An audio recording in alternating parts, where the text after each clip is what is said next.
ഓം ശാന്തി. ഭാരതം മാനവരാശിക്ക് നൽകിയ ഏറ്റവും വലിയ കോൺട്രിബ്യൂഷനാണ് കർമ്മ ഫിലോസഫിയും പുനർജന്മ സിദ്ധാന്തവും.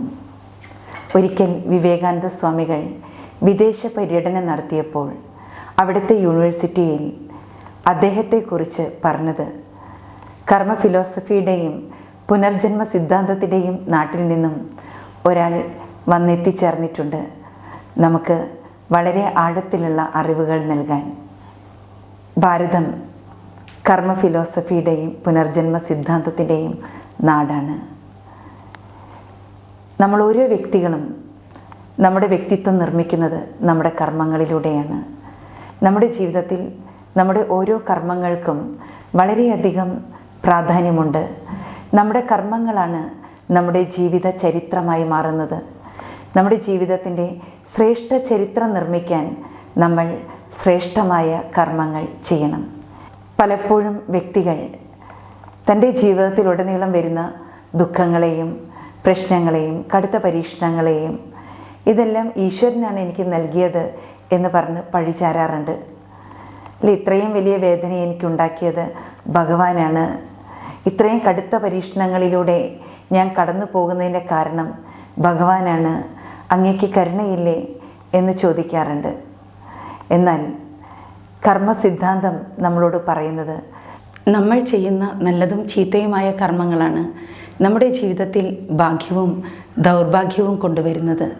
നീ തന്നെയാണ് നിൻ്റെ കലാകാരൻ, നീ തന്നെയാണ് നിൻ്റെ കഥ എഴുതുന്നതും, നമ്മൾ തന്നെയാണ് നമ്മുടെ ശില്പം കൊത്തുന്നതും, നമ്മൾ തന്നെയാണ് നമ്മുടെ ചിത്രകാരൻ. നമ്മുടെ വ്യക്തിത്വത്തെ മനോഹരമായ ചിത്രമാക്കി മാറ്റുവാൻ നമുക്ക് കർമ്മങ്ങളിലൂടെ സാധ്യമാണ്. അതുകൊണ്ട് തന്നെയാണ് ഗോപഗോപികമാർ തലയിൽ കുടങ്ങൾ വെച്ചുകൊണ്ട് പോകുമ്പോൾ ഒരു കുടത്തിന് മേലെ അടുത്ത കുടങ്ങളായിട്ട് ഒത്തിരി കുടങ്ങൾ വെച്ചുകൊണ്ട് ഗോപഗോപികമാർ പോകുന്നത് നമ്മൾ കണ്ടിട്ടുണ്ട്. അപ്പോൾ കൃഷ്ണൻ കല്ലെറിഞ്ഞ് ആ കുടങ്ങൾ ഉടയ്ക്കുന്നു. യഥാർത്ഥത്തിൽ ജന്മജന്മാന്തരങ്ങളിലെ പാപകുടങ്ങളുമേന്തി നമ്മൾ ജീവിതയാത്രയിൽ സഞ്ചരിക്കുമ്പോൾ ഭഗവാൻ വന്ന് ജ്ഞാനമാകുന്ന കല്ലെറിഞ്ഞ് ആ കുടങ്ങൾ ഉടയ്ക്കുകയാണ്. ഈശ്വരൻ്റെ സ്മൃതിയിലൂടെ ജന്മജന്മാന്തരങ്ങളിലെ പാപങ്ങളെ ഭസ്മീകൃതങ്ങളാക്കാൻ നമുക്ക് സാധ്യമാണ്. സ്വയം ആത്മാവാണെന്ന് സ്മൃതിയിലിരുന്ന് പരമാത്മാവിനെ ഓർമ്മിക്കുമ്പോൾ ജന്മജന്മാന്തരങ്ങളിലെ പാപങ്ങൾ ഭസ്മമാക്കാൻ നമുക്ക് സാധിക്കുന്നു. നമ്മൾ ഓരോരുത്തരും നമ്മുടെ കർമ്മങ്ങൾ അനുഷ്ഠിക്കുമ്പോൾ നമ്മുടെ മനോഭാവത്തിന് വളരെയധികം പ്രാധാന്യമുണ്ട്. നമ്മൾ ഏതൊരു കർമ്മവും എത്ര വലിയ കാര്യവും നമ്മൾ ചെയ്യുകയാണെങ്കിലും നമ്മുടെ മനോഭാവം വളരെ ഉയർന്നതായിരിക്കണം. നല്ല ഉദ്ദേശശുദ്ധിയോടുകൂടി കർമ്മങ്ങൾ ചെയ്യുവാൻ നമുക്ക് സാധിക്കണം. നല്ല മനോഭാവത്തോടുകൂടി കർമ്മങ്ങൾ ചെയ്യുവാൻ നമുക്ക് കഴിയണം. അപ്പോൾ മാത്രമാണ് ആ കർമ്മങ്ങൾ മൂല്യമുള്ളതായി തീരുന്നത്. ബാഹ്യമായി കർമ്മങ്ങൾ എത്ര നല്ലതാണെങ്കിലും ഉള്ളിലെ മനോഭാവം ശരിയല്ല എങ്കിൽ, അത് സ്വാർത്ഥമാണെങ്കിൽ അവിടെ ഒരിക്കലും നമ്മുടെ കർമ്മങ്ങൾ ശ്രേഷ്ഠമാകുന്നില്ല. വളരെയധികം മൂല്യങ്ങൾ നിറഞ്ഞ കർമ്മങ്ങൾ ചെയ്യാൻ നമുക്ക് സാധിക്കണം. നമ്മൾ ചെയ്യുന്ന കാര്യങ്ങൾ എത്ര സാധാരണമാണെങ്കിലും നമ്മൾ ചെയ്യുന്ന ഓരോ കർമ്മങ്ങളും ഹൃദയം കൊടുത്ത് ചെയ്യണം, ആത്മാർത്ഥമായി ചെയ്യണം. വളരെ സ്നേഹത്തോടെ, സന്തോഷത്തോടെ, ഉന്മേഷ-ഉത്സാഹത്തോടെ ഓരോ കർമ്മങ്ങളും ചെയ്യാൻ നമുക്ക് സാധ്യമാകണം. പറയാറുണ്ട്, സ്വാർത്ഥ ചിന്തകൾ മാറണം, പരാർത്ഥ ബോധം ഉദിക്കണം. നമ്മൾ ഓരോ വ്യക്തികളും ഈ ഭൂമിയിൽ നിലകൊള്ളുന്നത് നമുക്ക് വേണ്ടി മാത്രമല്ല, നമുക്ക് ചുറ്റുമുള്ള സർവ്വചരാചരങ്ങൾക്ക് വേണ്ടി കൂടിയാണ്. ഈ പ്രപഞ്ചത്തിലെ ജഡപ്രതിഭാസങ്ങളെ നോക്കൂ. ഇവിടെ സൂര്യൻ ഉദിക്കുന്നത് ഒരിക്കലും അതിന് വെളിച്ചം കിട്ടാനല്ല, സർവ്വചരാചരങ്ങൾക്കും വെളിച്ചം നൽകാനാണ്. ഇന്ന് ഈ പ്രകൃതിയിൽ നിർമ്മിക്കപ്പെടുന്ന ഫലങ്ങളും പച്ചക്കറികളും ഇതിൻ്റെ എല്ലാം നിർമ്മാണത്തിൽ സൂര്യൻ എത്ര പങ്ക് വഹിക്കുന്നു. ഇവിടെയുള്ള രോഗാണുക്കളെയും ഇവിടെയുള്ള എല്ലാ നെഗറ്റീവുകളെയും ഇല്ലാതാക്കാൻ സൂര്യന് സാധിക്കുന്നു. അപ്പോൾ സൂര്യകിരണങ്ങൾ നമ്മുടെ ശരീരത്തെ പോലും ആരോഗ്യപൂർണ്ണമാക്കി മാറ്റാൻ സഹായിക്കുന്നു. ഒരിക്കലും നദി ഒഴുകുന്നത് അതിന് വെള്ളം കുടിക്കാനല്ല, ഈ പ്രകൃതിയിലെ ജീവജാലങ്ങൾക്കും മാനവരാശിക്കും ജീവജന്തുക്കൾക്കും വേണ്ടി അത് നിലകൊള്ളുന്നു. ഓരോ വൃക്ഷങ്ങളും കുലകുലകളായി ചുമന്ന് നിൽക്കുന്ന ഫലങ്ങൾ വൃക്ഷങ്ങൾക്ക് ഭുജിക്കാനല്ല. തികഞ്ഞ സ്വാർത്ഥനായി ജീവിക്കുന്നത് മനുഷ്യൻ മാത്രമാണ്. ഇന്ന് നമുക്ക് കാണാൻ സാധിക്കും, നമ്മുടെ മാർക്കറ്റിൽ പോകുമ്പോൾ എല്ലാ ആഹാര പദാർത്ഥങ്ങളും, നമുക്ക് ലഭിക്കുന്ന പച്ചക്കറികളും പലചരക്കുകളും എല്ലാം ഇന്ന് വിഷവൽക്കരിക്കപ്പെട്ടിരിക്കുന്നതായി നമുക്ക് കാണാൻ കഴിയും. ഒരു ഹോട്ടലിൽ പോയാൽ വിഷവൽക്കരിക്കപ്പെട്ട ആഹാരങ്ങളായിരിക്കും നമുക്ക് ലഭിക്കുന്നത്. കാരണം ഇന്ന് മനുഷ്യകുലത്തോട് തന്നെ ദ്രോഹം ചെയ്യുകയാണ്.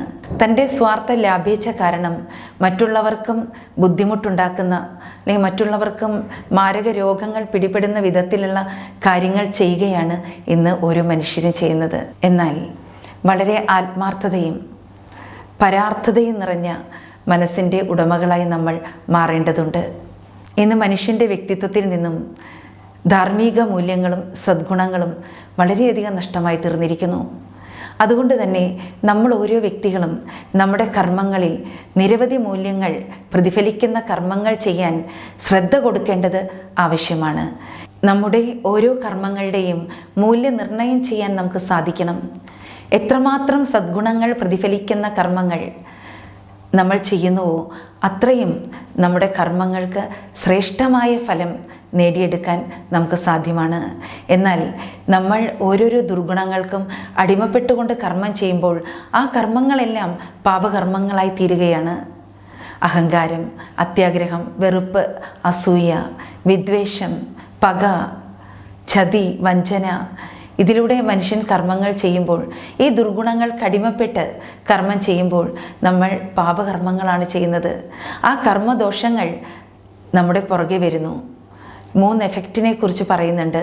Present become past, present making future.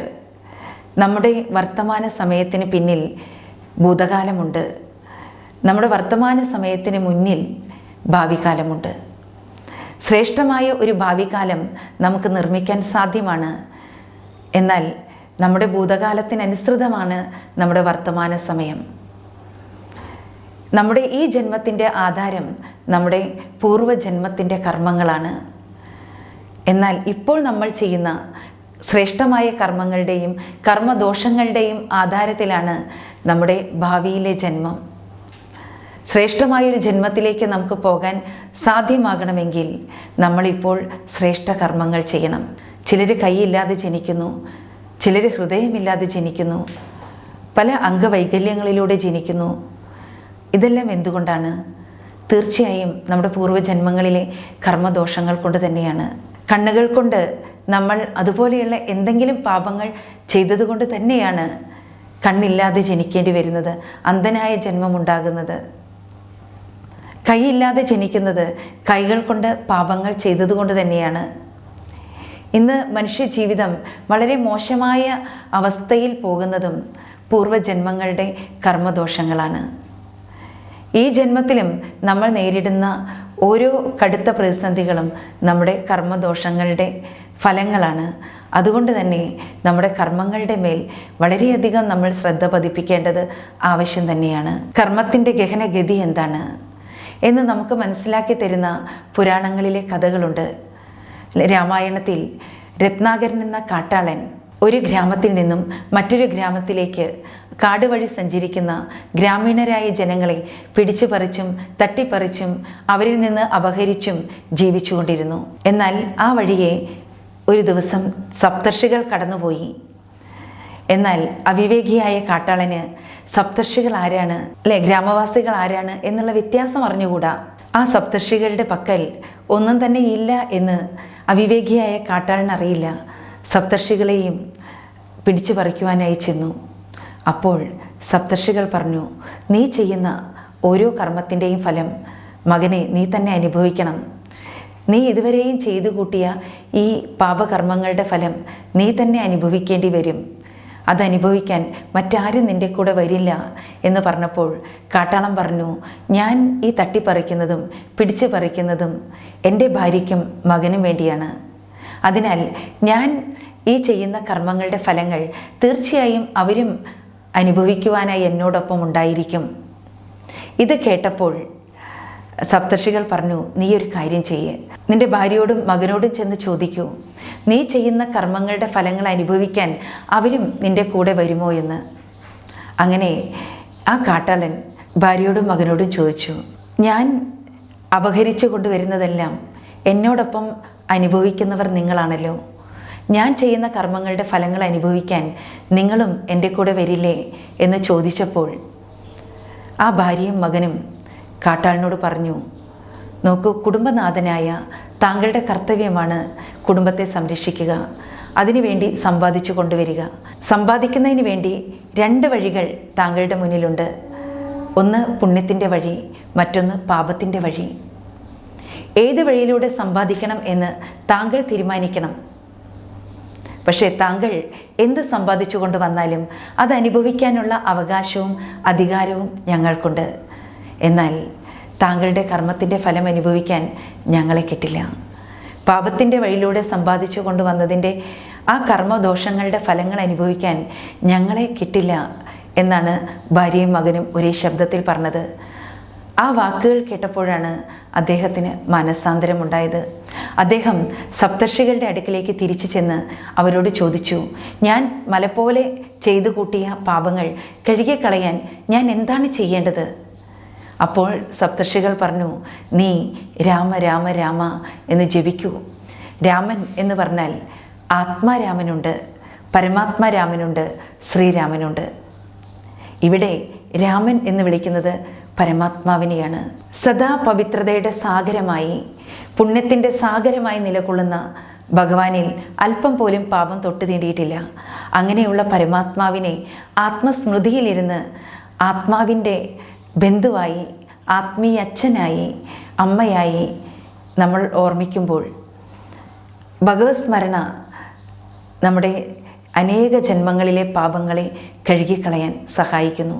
എങ്ങനെ സൂര്യൻ്റെ പ്രകാശം ഈ മഹാപ്രപഞ്ചത്തിൽ പരന്നൊഴുകുമ്പോൾ ആ ലെൻസിലൂടെ കോൺസെൻട്രേറ്റ് ചെയ്ത് കടന്നു വരുന്ന ആ പ്രകാശം അത് അഗ്നിയായി മാറുന്നു. അത് ആ പേപ്പർ, ആ കടലാസിനെ കത്തിച്ച് കളയുന്നു. കാരണം പരന്നൊഴുകുന്ന സൂര്യപ്രകാശം അതിനെ ഏകാഗ്രമാക്കുമ്പോൾ, അത് ഒന്നിലേക്ക് കേന്ദ്രീകരിക്കപ്പെടുമ്പോൾ അത് അത്രയും പവർഫുള്ളാണ്. അതേപോലെ ഈ മഹാപ്രപഞ്ചത്തിൽ അല്ലെങ്കിൽ ഈ ഭൗതിക ജീവിതത്തിൽ മുഴുകിയിരിക്കുന്ന നമ്മുടെ മനസ്സിനെ പ്രപഞ്ചനാഥനായ ഈശ്വരനിലേക്ക് ഏകാഗ്രമാക്കുമ്പോൾ ജന്മജന്മാന്തരങ്ങളിലെ പാപങ്ങൾ ഭസ്മീകരിക്കാൻ ആ ഈശ്വരൻ്റെ ഓർമ്മ സഹായിക്കുന്നു. അതുകൊണ്ടാണ് സപ്തർഷികൾ കാട്ടാളിനോട് പറഞ്ഞത്, നീ രാമ രാമ രാമ എന്ന് ജപിക്കൂ. സരളമായ രാമനാമം ജപിക്കാൻ ആ മഹാപാപിയായ കാട്ടാളിന് സാധിച്ചില്ല. അതുകൊണ്ട് 2 മരങ്ങളുടെ ഇടയിൽ കൊണ്ടിരുത്തി ആമരം ഈമരം ആമരം ഈമരം എന്ന് പറഞ്ഞ് കഠിനമായ മാർഗത്തിലൂടെ രാമനാമം ജപിപ്പിച്ച് ജന്മജന്മാന്തരങ്ങളിലെ പാപങ്ങൾ കഴുകിക്കളയാൻ ആ കാട്ടാളനെ സപ്തർഷികൾ പ്രാപ്തനാക്കി. സപ്തർഷികൾ അവിടെ നിന്നും പോയി. വളരെ കാലത്തിന് ശേഷം അവർ ഒരിക്കൽ തിരിച്ചു വരികയായിരുന്നു. തിരിച്ചു വരുന്ന സമയത്താണ് ആ പ്രദേശത്ത് എത്തിച്ചേർന്നപ്പോൾ അവിടെ രാമ രാമ രാമ എന്നുള്ള ആ ധ്വനിയുടെ ഒരു പ്രകമ്പനം ചുറ്റുമുള്ള അന്തരീക്ഷത്തിൽ കാണാൻ സാധിച്ചു. അവിടെ വളരെ ഏകാഗ്രമായ ഹൃദയപൂർണമായ രാമനാമജപത്തിൻ്റെ പ്രകമ്പനങ്ങൾ അനുഭവം ചെയ്തപ്പോൾ അവർ ഓർമ്മിച്ചു, ആ കാട്ടാളനെ രാമരാമ എന്ന് ജപിക്കാനായി നമ്മൾ ആ തപസ്സിന് വേണ്ടി ഇവിടെ നമ്മൾ ഇരുത്തിയിരുന്നു എന്നുള്ള കാര്യം അവർ ഓർമ്മിക്കുകയായിരുന്നു. അങ്ങനെ അവർ ചെന്ന് നോക്കിയപ്പോൾ ചിതൽപുറ്റ് മൂടിക്കിടക്കുന്ന ആ കാട്ടാളിനെയാണ് കണ്ടത്. ആ ചിതൽപുറ്റ് തട്ടിക്കളഞ്ഞ് അവർ ആ കാട്ടാളിനെ ധ്യാനത്തിൽ നിന്ന് ഉണർത്തി. അതുകൊണ്ടാണ് ചിതൽപുറ്റിനുള്ളിൽ നിന്നും വന്ന ആ കാട്ടാളൻ പിന്നീട് കാട്ടാളനല്ല, അദ്ദേഹമാണ് വാൽമീകി എന്ന മഹാനായ ഋഷിയായി തീർന്നത്. വാൽമീകം എന്ന് പറയുന്നത് ചിതൽപുറ്റാണ്. വാൽമീകത്തിൽ നിന്നും പുറത്തു വന്നവനാണ് വാൽമീകി. അവിവേകിയായ കാട്ടാളന് ഇതിഹാസങ്ങളുടെ രചയിതാവായ ഒരു മഹാനായ ഋഷിയായി തീരാൻ സാധിച്ചിട്ടുണ്ട് എങ്കിൽ അത്രയൊന്നും പാപങ്ങൾ ചെയ്തിട്ടില്ലാത്ത നമുക്ക് തീർച്ചയായിട്ടും നമ്മളെ പരിവർത്തനപ്പെടുത്താൻ സാധിക്കും. നമ്മൾ ഓരോ വ്യക്തികളുടെയും സ്വപരിവർത്തനം എന്ന് പറയുന്നത് നമ്മുടെ ചിന്തകളുടെയും മനോഭാവത്തിൻ്റെയും നമ്മുടെ കർമ്മങ്ങളുടെയും വാക്കുകളുടെയും പരിവർത്തനമാണ്. ആ പരിവർത്തനത്തിലൂടെ മാത്രമാണ് നമുക്ക് നമ്മുടെ ജീവിതത്തിലൂടെ ലോക നന്മ ചെയ്യാൻ സാധ്യമാവുകയുള്ളൂ. നമ്മുടെ ജീവിതം നമുക്ക് വേണ്ടി മാത്രമുള്ളതല്ല. ഗുരുദേവൻ്റെ വചനങ്ങൾ ഇതാണ്: അവനവൻ ആത്മസുഖത്തിന് ആചരിക്കുന്നത് അപരന് സുഖത്തിനായി വരേണം. നമ്മൾ നമ്മുടെ ആത്മസുഖത്തിന് ആചരിക്കുന്ന കർമ്മങ്ങൾ മറ്റുള്ളവർക്കും സുഖം നൽകുന്നതായി മാറണം. മറ്റുള്ളവരെ വേദനിപ്പിക്കുന്ന, ദുഃഖിപ്പിക്കുന്ന, വഞ്ചിക്കുന്ന, ചതിക്കുന്ന യാതൊരു കർമ്മങ്ങളും നമ്മളിൽ നിന്നും ഉണ്ടാകാൻ പാടില്ല. നമ്മുടെ ഓരോ കർമ്മങ്ങളിലും നമ്മൾ അതീവ ശ്രദ്ധാലുക്കളായിരിക്കണം. പക്ഷെ കർമ്മം ചെയ്യുന്നതിന് മുമ്പായിട്ട് ആദ്യം തന്നെ നമ്മുടെ മനസ്സിൽ വരുന്നത് സങ്കല്പങ്ങളാണ്. നമ്മുടെ സങ്കല്പങ്ങളുടെ മേലെ നമുക്ക് വളരെയധികം ശ്രദ്ധയുണ്ടായിരിക്കണം. അതുകൊണ്ടാണ് പറയുന്നത്, ഒരു സങ്കല്പം നമ്മുടെ ഉള്ളിൽ വരുമ്പോൾ തന്നെ ആ സങ്കല്പങ്ങളെ നമ്മുടെ മനസ്സിൽ വിലയിരുത്താൻ സാധിക്കണം. നമ്മുടെ സങ്കല്പങ്ങളുടെ ക്വാളിറ്റി എപ്രകാരമുള്ളതാണ്, അത് ശ്രേഷ്ഠ കർമ്മങ്ങൾക്ക് ഉതകുന്നതാണോ എന്നുള്ളത് നമ്മൾ വിലയിരുത്തേണ്ടത് ആവശ്യമാണ്. ഒരു കർമ്മത്തിന് മുമ്പ് ആദ്യം വരുന്നത് തീർച്ചയായും സങ്കല്പങ്ങൾ തന്നെയാണ്. അതിനാൽ ആ സങ്കല്പങ്ങളിൽ താൻ ചെയ്യാൻ പോകുന്ന കർമ്മം അത് തനിക്ക് യോഗ്യമാണോ, അത് മറ്റുള്ളവർക്ക് ഉപദ്രവമാവുകയില്ലല്ലോ, അത് മറ്റുള്ളവരെ വേദനിപ്പിക്കുന്നതായി മാറുകയില്ലല്ലോ എന്നുള്ളത് നമ്മൾ വിലയിരുത്തണം. പറയാറുണ്ട്, മുന്നും പിന്നും ചിന്തിച്ച് കർമ്മം ചെയ്യണം. ഏതൊരു കർമ്മം ചെയ്യുന്നതിന് മുമ്പ് നമ്മുടെ മനസ്സിലേക്ക് വരുന്നത് സങ്കല്പങ്ങളാണ്. എന്നാൽ ആ സങ്കല്പങ്ങളെ നല്ലപോലെ വിലയിരുത്തി നല്ല വാക്കുകൾ ഓതുവാൻ, ശ്രേഷ്ഠ കർമ്മങ്ങൾ ചെയ്യുവാൻ യോഗ്യമാണോ എൻ്റെ സങ്കല്പങ്ങൾ എന്ന് ചിന്തിക്കണം. നമ്മുടെ മനസ്സിൽ ഒരുപാട് സങ്കല്പങ്ങൾ വരാറുണ്ട്. എന്നാൽ ആ സങ്കല്പങ്ങളെ അനലൈസ് ചെയ്യണം. അതിലേത് സങ്കല്പങ്ങളാണ് ശ്രേഷ്ഠമായിട്ടുള്ളത്, ഉയർന്നതായിട്ടുള്ളത്, ഉയർന്ന നിലവാരമുള്ള സങ്കല്പങ്ങൾ, ഗുണസമ്പുഷ്ടമായ സങ്കല്പങ്ങൾ. ആ സങ്കല്പങ്ങളെ മനസ്സിലാക്കി അതിനെ വിലയിരുത്തിയതിന് ശേഷം അതിൽ നിന്നും നല്ല സങ്കല്പങ്ങളെ മാത്രം നമ്മൾ സ്വീകരിക്കണം. ആ സങ്കല്പങ്ങളിലേക്ക് നമ്മുടെ മനസ്സിൻ്റെ മുഴുവൻ ശക്തിയും ഏകാഗ്രമാക്കണം. നമ്മുടെ മൈൻഡ് എനർജി ഫുൾ അതിലേക്ക് ഫോക്കസ് ചെയ്യണം. എന്നിട്ട് നമ്മളുടെ മനസ്സിൽ നമ്മൾ രചിച്ച സങ്കല്പങ്ങളെ നമ്മൾ ഭാവനയിലൂടെ കാണണം. അതിനെ ദൃശ്യവൽക്കരിക്കണം, വിഷ്വലൈസ് ചെയ്യണം. നമ്മുടെ ഭാവനയിൽ നമുക്കത് കാണാൻ സാധിക്കണം. അപ്പോൾ നമുക്കറിയാൻ സാധിക്കും ആ കർമ്മങ്ങൾ, ആ സങ്കല്പങ്ങളിലൂടെ നമ്മൾ ചെയ്യുന്ന കർമ്മങ്ങൾ എത്ര ശ്രേഷ്ഠമായിരിക്കും. അത് നോക്കിക്കാണുവാനായിട്ട് നമുക്ക് സാധിക്കണം. അങ്ങനെ നമ്മളുടെ ഭാവനകളിൽ, നമ്മുടെ വിഷ്വലൈസേഷനിൽ നമ്മുടെ മനസ്സ് മഗ്നമാകണം, മനസ്സ് ലയിക്കണം. ആ സങ്കല്പങ്ങളുമായി നമ്മൾ താതാത്മ്യം പ്രാപിക്കണം. പറയാറില്ലേ, ലയിച്ചിരുന്ന് ചിത്രം വരയ്ക്കുന്നു, ലയിച്ചിരുന്ന് പാട്ട് പാടുന്നു. ഒരു ചിത്രം നമ്മൾ വരയ്ക്കുമ്പോൾ ആ ചിത്രം ആദ്യം നമ്മളുടെ മനസ്സിലാണ് നമ്മൾ വരയ്ക്കുന്നത്. ആ ചിത്രത്തിൽ മനസ്സ് മുഴുകിയിരുന്നു കൊണ്ട് നമ്മൾ അതിനെ ക്യാൻവാസിൽ പകർത്തുമ്പോൾ ജീവൻ തുടിക്കുന്ന ചിത്രങ്ങൾ നമുക്ക് വരയ്ക്കുവാൻ കഴിയുന്നു. ഹൃദയസ്പർശിയായ ഗാനങ്ങൾ നമുക്ക് പാടുവാൻ കഴിയുന്നു. അത് ലയിച്ചിരുന്ന് പാടുമ്പോഴാണ്. കല്ലിനെ പോലും അലിയിക്കുന്ന ഗാനം എന്ന് പറയാറില്ലേ? അങ്ങനെയുള്ള ഗാനങ്ങൾ നമുക്ക് പാടാൻ സാധിക്കണമെങ്കിൽ അവിടെ നമ്മൾ ചെയ്യുന്ന ആ പ്രവൃത്തിയിൽ നമുക്ക് മുഴുകാൻ കഴിയണം. നമ്മുടെ ഓരോ കർമ്മങ്ങളും പൂർണ്ണതയുള്ളതായിരിക്കണം, പെർഫെക്ഷൻ ഉള്ളതായിരിക്കണം. ആരാണോ പെർഫെക്ഷനോടുകൂടി കർമ്മങ്ങൾ ചെയ്യുന്നത് അവർക്ക് തൻ്റെ കർമ്മങ്ങളിൽ നിന്ന് തന്നെ ആനന്ദം ലഭിക്കുന്നു.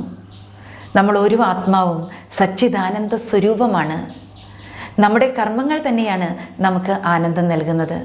നമ്മുടെ ഹൃദയത്തിൽ നിന്ന് വരുന്ന കർമ്മങ്ങൾ, ആത്മാർത്ഥമായ കർമ്മങ്ങൾ, ഗുണസമ്പുഷ്ടമായ കർമ്മങ്ങൾ, ഏതൊരു കർമ്മവും പൂർണ്ണതയോടുകൂടി ചെയ്യണം. നമ്മളെല്ലാവരും നമ്മുടെ മനസ്സിൽ ദൃഢസങ്കല്പം എടുക്കണം. ഞാൻ ഏതൊരു കർമ്മവും എൻ്റെ ഹൃദയത്തിൽ നിന്ന് മാത്രമേ ചെയ്യുള്ളൂ, ആത്മാർത്ഥമായ കർമ്മങ്ങളെ ഞാൻ ചെയ്യുള്ളൂ. എങ്കിൽ തീർച്ചയായും നമ്മുടെ കർമ്മങ്ങൾ നമുക്ക് വളരെയധികം ആനന്ദം നൽകും. സദാ ആനന്ദം നിറഞ്ഞ വ്യക്തിത്വത്തിൻ്റെ ഉടമകളായി ആനന്ദലഹരിയിൽ ജീവിക്കാൻ നമുക്ക് സാധിക്കുന്നു. ആ ആനന്ദം ഇന്ദ്രിയങ്ങൾക്ക് അടിമപ്പെട്ടുകൊണ്ടുള്ള ആനന്ദമല്ല, ഇന്ദ്രിയങ്ങൾക്കതീതമായ ആനന്ദലഹരിയാണ്. നമ്മുടെ ഓരോ കർമ്മങ്ങളെയും ശ്രേഷ്ഠ കർമ്മങ്ങളാക്കി മാറ്റുവാൻ നമ്മൾ ശ്രദ്ധാലുക്കളായാൽ ഒരിക്കലും കർമ്മത്തിൻ്റെ ഭവിഷ്യത്തുകളെ നമ്മൾ അനുഭവിക്കേണ്ടി വരില്ല. ഇപ്പോൾ നമ്മൾ അനുഭവിക്കുന്ന കർമ്മഫലങ്ങളെല്ലാം തന്നെ നമ്മൾ ചെയ്ത കർമ്മങ്ങളുടെ ഭവിഷ്യത്തുകളാണ്. അതിനാൽ സത്കർമ്മങ്ങൾ ചെയ്യുന്നതിൽ ഇപ്പോൾ നമ്മൾ ശ്രദ്ധ പതിപ്പിച്ചെങ്കിൽ മാത്രമേ നമ്മുടെ കർമ്മങ്ങളെ ശ്രേഷ്ഠമാക്കാൻ സാധിക്കൂ.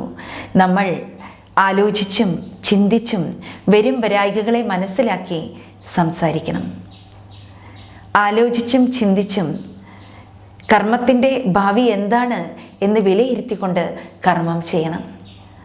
ശ്രേഷ്ഠമായ കർമ്മഫലങ്ങൾ നമ്മുടെ ജീവിതത്തിൽ നിറയണമെങ്കിൽ, നമ്മുടെ ജീവിതം സുഖസമ്പന്നമാകണമെങ്കിൽ, ശാന്തി നിറഞ്ഞതായി തീരണമെങ്കിൽ നമ്മുടെ ഓരോ കർമ്മങ്ങളിലും നമ്മൾ വളരെയധികം ശ്രദ്ധ പതിപ്പിക്കേണ്ടത് ആവശ്യമാണ്.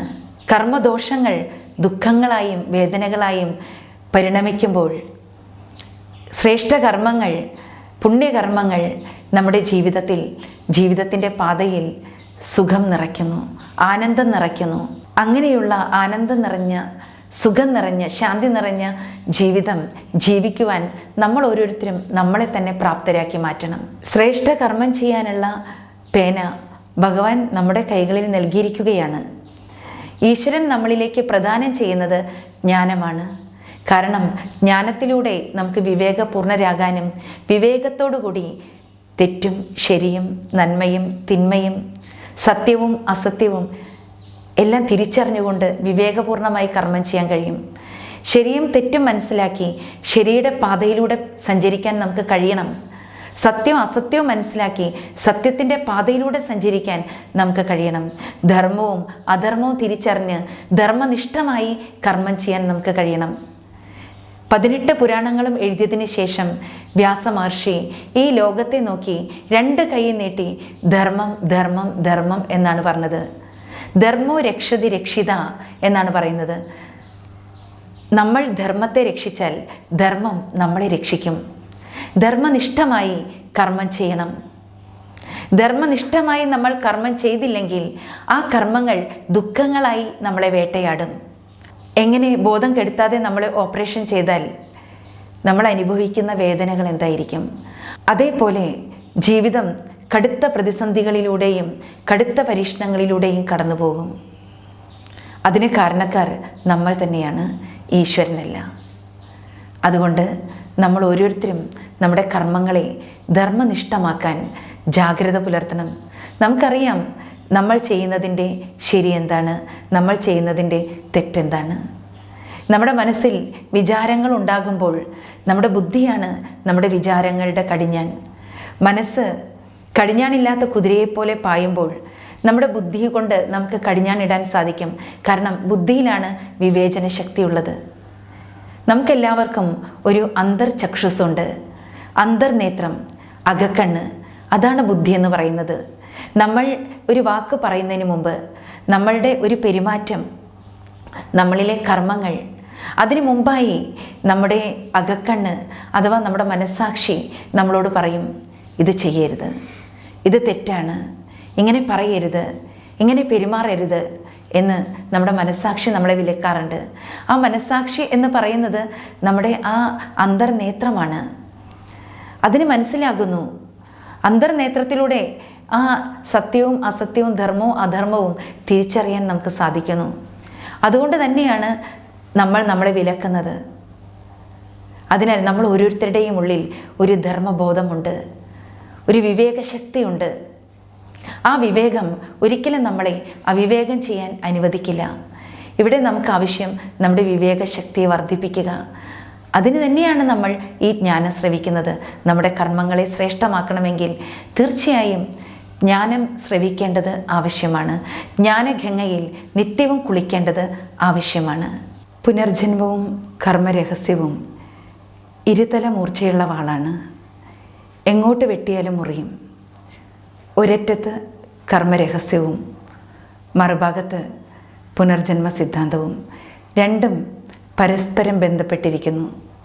ഒന്നിനെ ഒന്നിൽ നിന്ന് മാറ്റിവെക്കുവാൻ സാധ്യമല്ല. ഗീത നമ്മളോട് ചോദിക്കുന്നു, എന്തിനു വേണ്ടിയാണ് ജനിച്ചത്? മരിക്കാൻ വേണ്ടി. എന്തിനു വേണ്ടിയാണ് മരിച്ചത്? ജനിക്കാൻ വേണ്ടി. ജനനം, ജീവിതം, മരണം. ജനനത്തിനും മരണത്തിനും ഇടയ്ക്കുള്ള ജീവിതത്തിൻ്റെ സത്യം എന്താണ്? അത് കർമ്മമാണ്.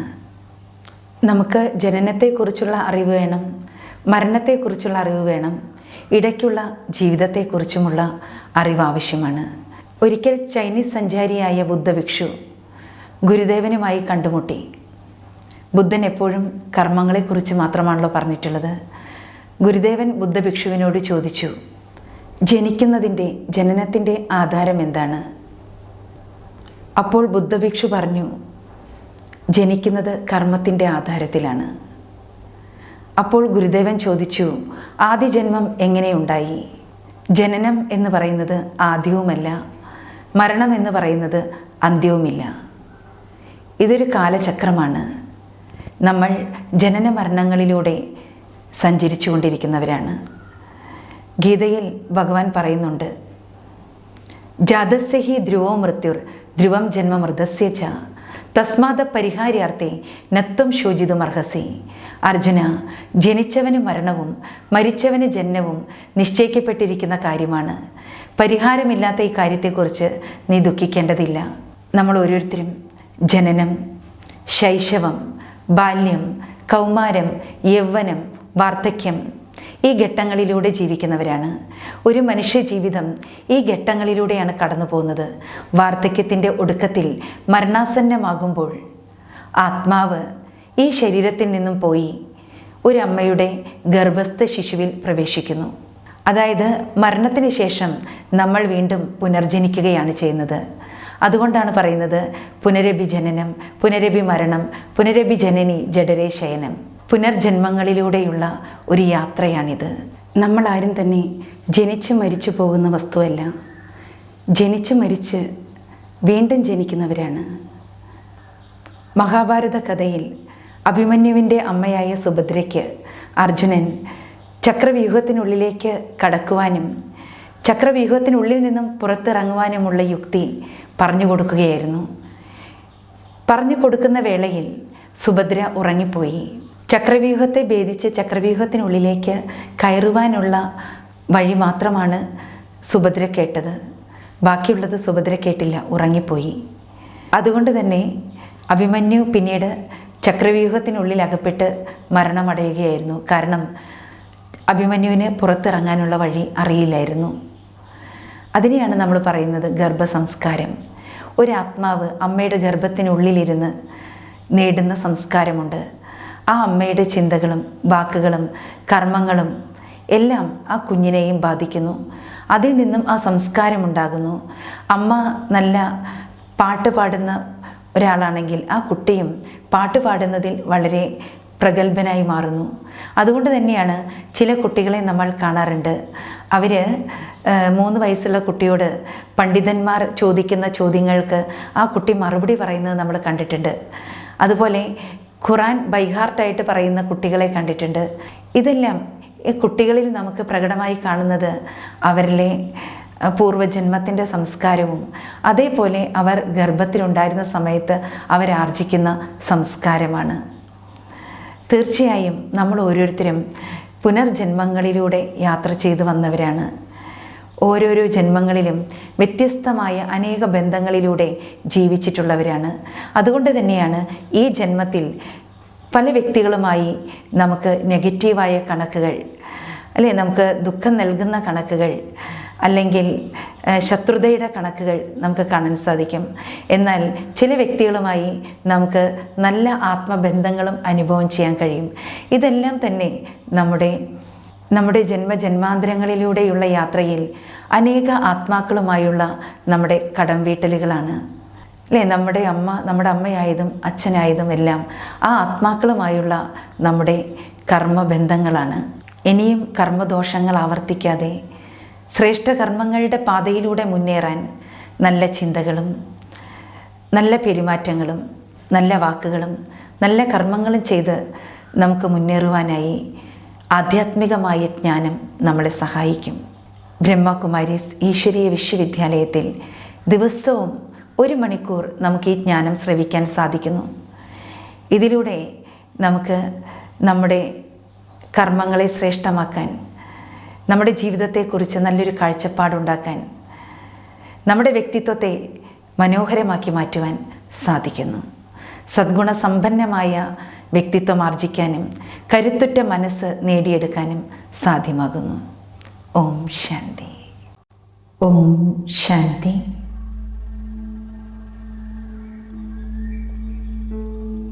ബാഹ്യലോകത്തിൻ്റെ ചിന്തകളിൽ നിന്നും അല്പസമയത്തേക്ക് ഞാൻ എൻ്റെ മനസ്സിനെ പിൻവലിക്കുകയാണ്. ഞാനെന്ന ആത്മാവിലേക്ക് കേന്ദ്രീകരിക്കുകയാണ്.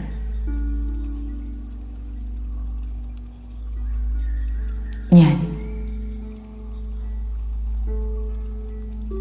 പ്രകൃതിയിലെ പഞ്ചതത്വങ്ങളാൽ നിർമ്മിതമായ ഈ ശരീരമല്ല, ഇരുപുര്യങ്ങളുടെയും മധ്യത്തിൽ പ്രകാശിച്ചുകൊണ്ടിരിക്കുന്ന ആത്മാവാണ്.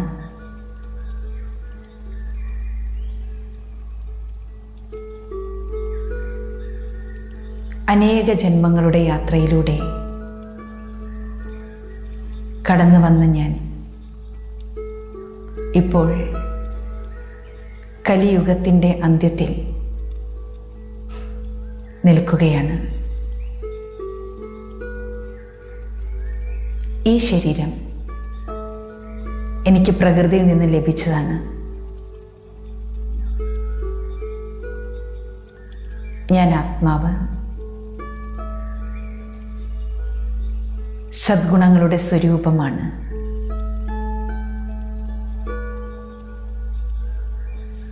ആത്മീയ ശക്തികളാൽ സമ്പന്നമായ തനതായ ഒരു വ്യക്തിത്വം എനിക്കുണ്ട്. ഈ കലിയുഗത്തിൻ്റെ ഒടുക്കം എനിക്ക് എൻ്റെ വ്യക്തിത്വത്തിൻ്റെ പൂർണ്ണതയിലേക്ക് യാത്ര ചെയ്യണം. ഞാൻ പവിത്രമായ, ശുദ്ധമായ ആത്മാവാണ്.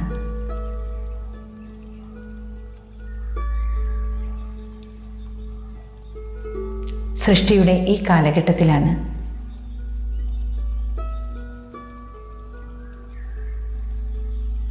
യഥാർത്ഥത്തിൽ ഞാൻ ആരാണ്, എനിക്കും ഈശ്വരനും തമ്മിലുള്ള അനശ്വരമായ ബന്ധം എന്താണ് എന്നെനിക്ക് മനസ്സിലാക്കുവാൻ കഴിയുന്നത്.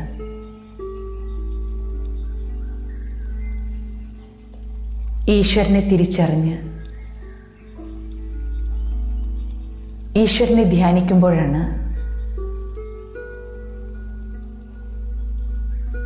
അമാവാസിയിലെ ചന്ദ്രനെ പോലെ ദുർഗുണങ്ങളുടെയും പാപത്തിൻ്റെയും ഇരുട്ട് നിറഞ്ഞ വ്യക്തിത്വത്തിൽ നിന്നും പൗർണമിയിലെ ചന്ദ്രനെ പോലെ തേജോമയമായ പൂർണ്ണതയുടെ വ്യക്തിത്വത്തിലേക്ക് എനിക്ക് മടങ്ങി വരണം. സ്വയം പരമാത്മാവ് തൻ്റെ അറിവിൻ്റെ പ്രകാശം ആത്മാവായ എന്നിലേക്ക് പകർന്നു നൽകുന്ന മംഗളമുഹൂർത്തമാണ്.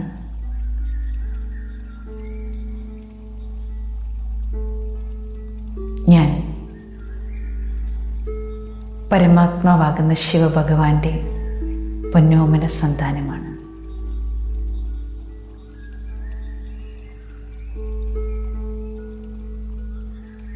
ഞാൻ എൻ്റെ മനസ്സുകൊണ്ട് ഭഗവാന്റെ അരികിലേക്ക്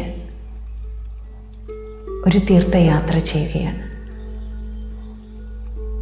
ഈ ശരീരമാകുന്ന വേഷം ഇവിടെ വെച്ചുകൊണ്ട് ഞാൻ ആത്മാവ് പറന്നുയരുകയാണ്. സൂര്യൻ, ചന്ദ്രൻ, താരാഗണങ്ങൾക്കിടയിലൂടെ പറന്ന് പറന്ന് ഞാൻ എൻ്റെ സ്വഗൃഹമായ സ്വർണ്ണ ചുവപ്പ് പ്രകാശം വ്യാപിച്ചിരിക്കുന്ന പരമധാമത്തിൽ എത്തിച്ചേരുകയാണ്. ഇതാണ് 850 കോടി ആത്മാക്കളുടെയും നിവാസസ്ഥാനം. ഈ അനന്തമായ സ്വർണ്ണച്ചുവപ്പ് പ്രകാശം വ്യാപിച്ചിരിക്കുന്ന ബ്രഹ്മലോകത്തിൽ തേജോമയമായൊരു പ്രകാശബിന്ദുവിനെ ഞാൻ കാണുകയാണ്. ഞാൻ അറിയാതെ ആ ബിന്ദുവിൻ്റെ സമീപത്തേക്ക് ഞാൻ ഗമിക്കുകയാണ്. ഞാനിതാ പരമപ്രകാശരൂപനായ പരമാത്മാവിൻ്റെ സമീപത്ത് ചെന്നിരിക്കുകയാണ്. സ്നേഹവാത്സല്യങ്ങളുടെ മഹാസമുദ്രമായ ഭഗവാനിൽ നിന്നും നിർമ്മലമായ പരമപവിത്രമായ സ്നേഹം പ്രകാശസാഗരമായി ആത്മാവായ എന്നിലേക്ക് പ്രവഹിക്കുകയാണ്.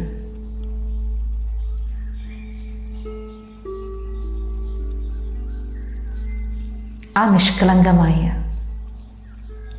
ശുദ്ധമായ ദിവ്യമായ സ്നേഹത്തിൻ്റെ സാഗരം ഭഗവാൻ എന്നിലേക്ക് ചൊരിയുകയാണ്. ഞാൻ ആ ഭഗവത് സ്നേഹത്തിൽ ലയിക്കുകയാണ്.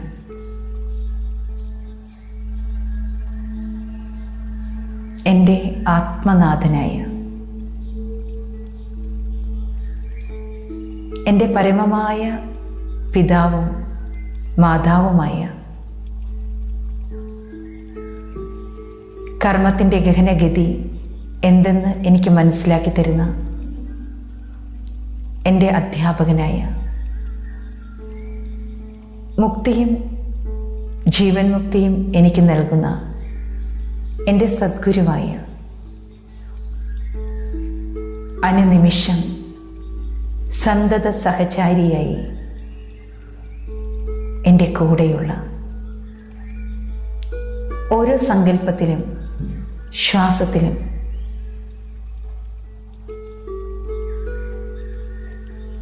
ആ കൂട്ടുകെട്ട് സദാ അനുഭവം ചെയ്തുകൊണ്ടിരിക്കുന്ന എൻ്റെ ഹൃദയത്തിൻ്റെ ഒരേയൊരു ആശ്രയം, ഒരേയൊരു ബലം ഭഗവാൻ മാത്രമാണ്. പരമപ്രകാശരൂപനായ ശിവഭഗവാൻ, ഭഗവാൻ എന്നിലേക്ക് ചൊരിയുന്ന ആ സ്നേഹത്തിൻ്റെ സാഗരത്തിൽ എൻ്റെ മനസ്സ് ലയിച്ചു ചേരുകയാണ്. അനന്തകോടി ശക്തികളുടെ സ്രോതസ്സായ ഭഗവാനിൽ നിന്നും അനന്തമായ ശക്തികൾ ആത്മാവായ എന്നിലേക്ക് ഒരു വെള്ളച്ചാട്ടം പോലെ നിറയുകയാണ്. ഓരോ മാനവ മനസ്സുകളിലും, ജീവജന്തുക്കളിലും, വൃക്ഷലതാദികളിലും, പക്ഷിമൃഗാദികളിലും പരമാത്മാ സ്നേഹത്തിൻ്റെ പ്രകാശസാഗരം നിറയുകയാണ്.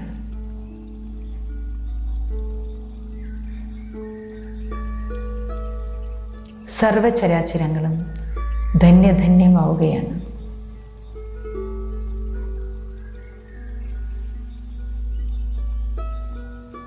അത്യധികം സ്നേഹത്തോടെ ഭഗവാനോട് വിട ചോദിച്ചുകൊണ്ട് ഞാൻ എൻ്റെ കർമ്മക്ഷേത്രത്തിലേക്ക് മടങ്ങുകയാണ്.